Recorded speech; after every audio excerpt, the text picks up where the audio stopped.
There have been a lot of rumblings about regulating big tech companies. Today, a Senate bill was introduced that takes aim at social media firms, and it comes a year after a high-profile executive was called to Capitol Hill. Kayla Tausche is back with us. It's been a year since Mark Zuckerberg embarked on his apology tour after the Cambridge Analytica scandal. We didn't take a broad enough view of our responsibility, and that was a big mistake.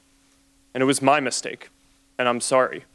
A cascade of hearings since then. Executives from Google, Twitter, and Facebook testifying on everything from privacy to political bias, though progress on reining in social companies has been slow.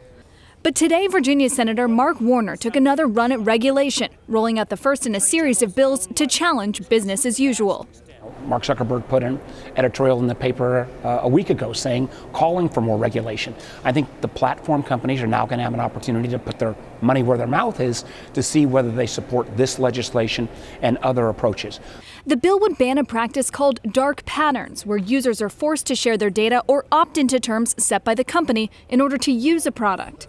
It would create a new regulator under the Federal Trade Commission to be the cop on the beat. A bipartisan group is working on a broader package of privacy safeguards. Warner hopes his bill, co-sponsored by Nebraska Republican Deb Fischer, will get adopted by the group. Whether it could pass large-scale regulation into law by 2020 is uncertain. But California's effort is certain. New consumer protections in Silicon Valley's backyard set to become law next year. If Congress doesn't pass a national kind of privacy law, will go into effect January of next year, and is quite onerous. And I think you're seeing companies like Facebook try to get in front of it. That effort includes frequent FaceTime in Washington with regulators, lawmakers, and the president, and a record amount of spending on lobbying. Facebook and Google spent $35 million in 2018, a roughly 15% increase from the prior year. Twitter's lobbying spend doubled.